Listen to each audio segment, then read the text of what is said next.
Welcome back to my channel পূজার lifestyle. সবাই কেমন আছো? আশা করি খুব ভালো আছো। আমি এই দিনকে যে ভিডিওটা করছিলাম, এই ভিডিওটার দিনকে আমার শরীর খুব খারাপ ছিল। এটা বেশ অনেক দিন আগের ভিডিও, প্রায় বোধহয় 13 তারিখ বা 14 তারিখের ভিডিও করে রাখছিলাম। তো সেদিন আমার শরীরটা খুব খারাপ লাগে। তো দেখতেই পাচ্ছ আমার ছেলে বসে বাসন মাজছিল, কারণ আমি আমার ছেলেকে সেভাবেই তৈরি করেছি। অনেকে ভাবতে পারো দিদি ভাই তুমি তোমার ছেলেকে দিয়ে বাসন হয়। হ্যাঁ, আমার ছেলেকে দিয়ে আমি আমার সব কাজ করা শিখেছি, যাতে কখনো ওর কোনো প্রবলেম না হয়, বা আমার ঘরে আমি আর আমার ছেলে একা থাকি। আমার কখনো শরীর খারাপ থাকলে বা কিছু থাকলে যাতে আমার ছেলে এইটুকু করতে পারে। তো অন্তত ঠেকনা কাজ করার জন্য আমার ছেলেকে এইটুকু আমি শিখিয়েছি।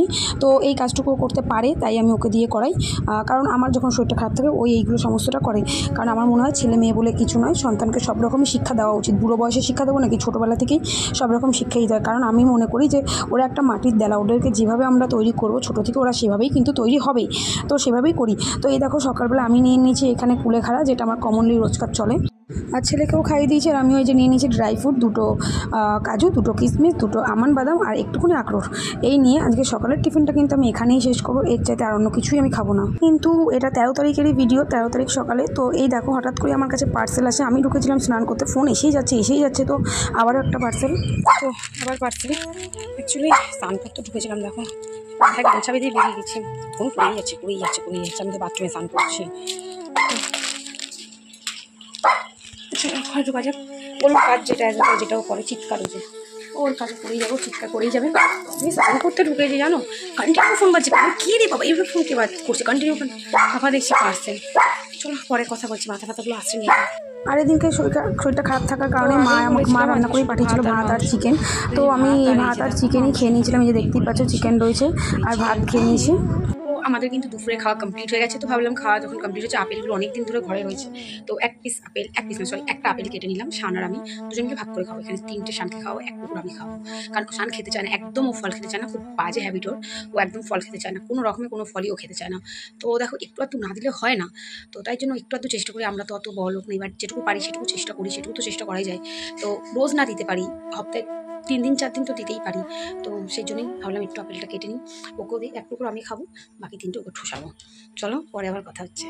এটা তো তোমরা জানোই, তোমাদের শর্টসের মাধ্যমে জানিয়ে দিয়েছিলাম আমি লাইভে আসবো। তো এটা হচ্ছে সেদিনকার ভিডিও, মানে বুঝতে পারছো তো কতদিন আগের ভিডিও। এটা সব পড়ে রয়েছে, এডিট করতে পারিনি। তো আমার কাস্টমার এসেছিল, তাই তার কাজ করছিলাম ফেসিয়ালের। তো এই ভিডিওটা এই অবধি কিন্তু এন্ড হলো। এটা হচ্ছে ঠিক তার পরের দিনের ভিডিও। তোমার দাদা এসেছিল হঠাৎ করে,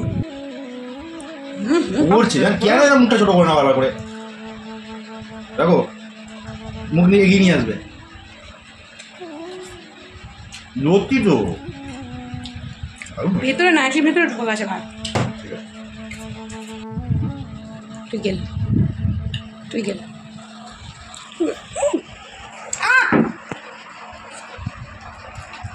ভালো লাগছে, আমি খাবো না। এই ভিডিওটা হচ্ছে 15ই আগস্টের ভিডিও। তো এই দিনকে ইনি যে হঠাৎ করে আসবে আমি একদমই জানতাম না, আমার জানা ছিল না। ইনি হঠাৎ করে দুপুরে এসে হাজির। তো এই যে খাওয়া দাওয়া হচ্ছে, দেখতেই পাচ্ছ। ভালো লাগছে। সামনে একটা গোল্ডেন দিয়ে পড়বো, এই যে এই গোল্ডেনগুলো।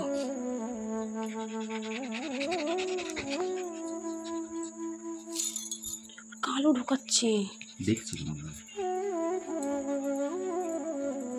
মিরো লাগবে পুরো। ও গোল্ডেন একটা বেশি দাও না তো এটাতে, এখানে যে কটা দিয়েছে সেটা দিয়েছো তো তোমার বেশি। তো এই যে 15 আগস্টের দিন বেরোনোর আগে এইভাবে রেডি হচ্ছিলাম। ও বসে আমার চুড়ির সব সেট করছিল, কোন কালারে কীভাবে পরলে ভালো লাগবে। তো যাই হোক সেটাই ও করছিল, আমিও দিয়ে দিয়েছি করুক আর কি। তো এইসব করেই আমরা এবার বেরোবো। এখান থেকে বেরিয়ে যাবো একটু রোডের দিকে ঘুরতে। তো চলো কোথায় যাচ্ছি কী করছি সবটাই কিন্তু তোমাদের সাথে শেয়ার করবো। আর এটা কিন্তু 15 আগস্টের ভিডিও। এরকম করেই লোকটা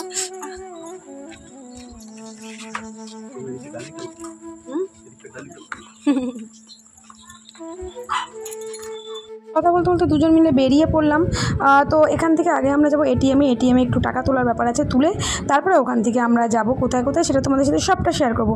তো এই যে তোমার দাদা কিন্তু গাড়ি চালানো শুরু করে দিয়েছে। আর সত্যি কথা বলতে খুব একটা এখন আগের মতন বেরোনো হয় না, ভালোও লাগে না, বেরোতে ইচ্ছেও করে না। তো ওই যতটুকুর মধ্যেই থাকে অতটুকুই আমার ভালো লাগে না বেশি বেরোতে। তো ও এসছে হঠাৎ করেই, তাই বেরোনো হলো। চলো এটিএমে ওই যে ঢুকে গেছে, চলো এবার আমাকেও ঢুকতে হবে। দেবে নাম তো বলছি, শোনো যেটা না না এসবিআই টাইম বলছি, না এসবিআই কার্ড তুমি 10 করে তুলে নাও, আমি তুলে চাইছি আসলে একবার প্রাইভেট হচ্ছে এটিএম মধ্যে।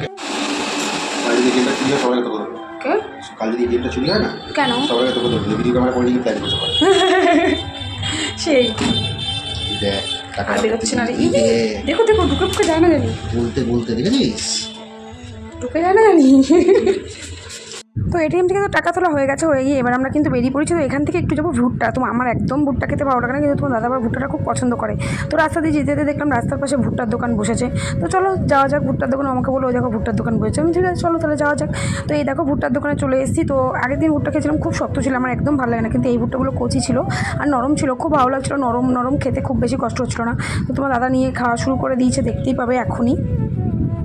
আসলে কী বলতো, আমি না খুব সামান্য কিছুতেই খুশি হয়ে পড়ি। তো যাই হোক, আমার এই খুশিতে তো গ্রহণ লাগবে, এটা কমন ব্যাপার। বেশি খুশি আমার কোনো দিনই সহ্য হয় না, ভবিষ্যতে কোনো দিন হবেও না, এটুকুনি আমি জানি। তো যাই আমি ভুট্টাটা খাচ্ছিলাম, খেতে বেশ ভালো লাগছিলো, নরম ছিল আর বেশ মিষ্টি মিষ্টি ছিল, কচি ভুট্টাগুলো যেরকমটা আর কি হয়। আমি এখানে চলে আসলাম এই যে কটকটি মাখা নিতে। তো কটকটি মাখা নিয়ে খেতে খেতেই আমার সামনে চলে আসলো একটা জাস্টিসের মিছিল। তো এরকম জায়গায় আমি পার্টিসিপেট করবো না, এটা কী করে হয় বলো। তো আমিও এখানে পার্টিসিপেট করে গেলাম। তো আমাদের এখানে এটা হচ্ছে আমাদের শ্যামনগর কাউগাছিতে এই মিছিলটা বেরিয়েছিল সেদিনকে, 15ই আগস্টের দিন। তো আমিও এখানে দাঁড়িয়ে আমরাও পার্টিসিপেট করে নিলাম, তোমার দাদা আর আমি দাঁড়িয়ে। সমর্থন করছেন তাদের সবার কাছে আমাদের এই মিছিলের তরফ থেকে আমরা অনুরোধ করছি, আপনারা অন্ততপক্ষে সংহতি জানানোর জন্য আপনাদের ফোনের ফ্ল্যাশ লাইটটি জ্বালিয়ে হাতে তুলে আমাদের এই মিছিলের প্রতি সংহতি জানান, যাতে আর্জি করের ঘটনার যে প্রকৃত দোষী সেই দোষীর শাস্তি হয়।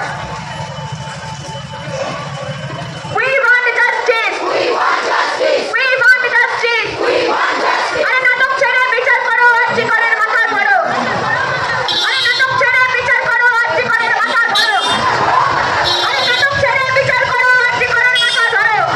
তো এখানে চলতে লাগলো উই ওয়ান্ট জাস্টিস। তো আমি সবসময় বলি উই ওয়ান্ট জাস্টিস, আমরা প্রতি একটা মানুষ জাস্টিস চাই, কিন্তু জানি না আদৌ সেই জাস্টিসটা পাবো কি না।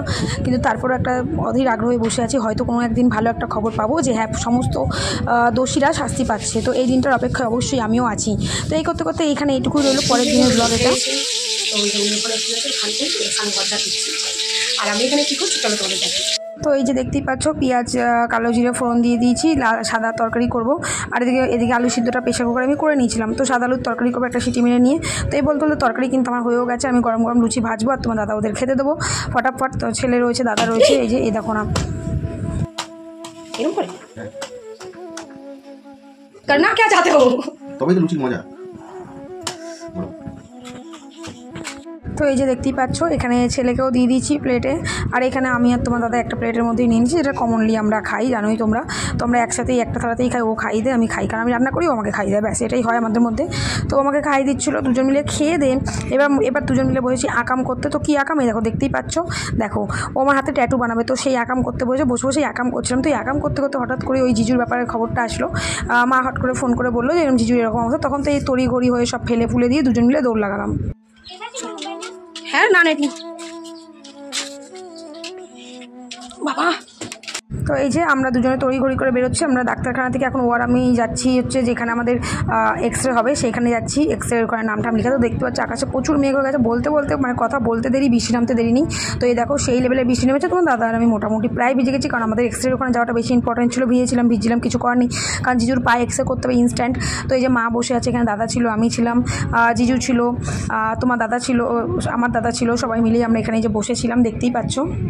তো এদিকে সমস্ত এক্সরে করানো হয়ে গেলো, তোমার দাদা নিয়ে গিয়ে এক্সরে সব করালো, সব কিছু করে ঠরে আমরা এখান থেকে বাড়ি ফিরে আসবো। তো বাড়ি ফিরে আসতে আসতে আমি বসে আছি, তো হঠাৎ করে একটা সারপ্রাইজ চলে আসলো। তো কী সারপ্রাইজ চলো দেখে নাও। তো দেখতেই পাচ্ছ ওই যে পার্সেল নিচ্ছে আমার, কি অর্ডার করেছে আমি কিন্তু এটা জানি না, আমাকে না জানিয়ে অর্ডার করেছে। তো ও লাগ ভালো আজকেই এসছে, তো ওই যে নিজেই গেছে, বলছে তারা আমিই যাবো পার্সেল আনতে। ওই যে এসছে পার্সেলটা নিয়ে আসছে, এবার জানি না কী আছে ওই পার্সেলে, ভগবান জানে কী অর্ডার করেছে, আমি সেটাও জানি না।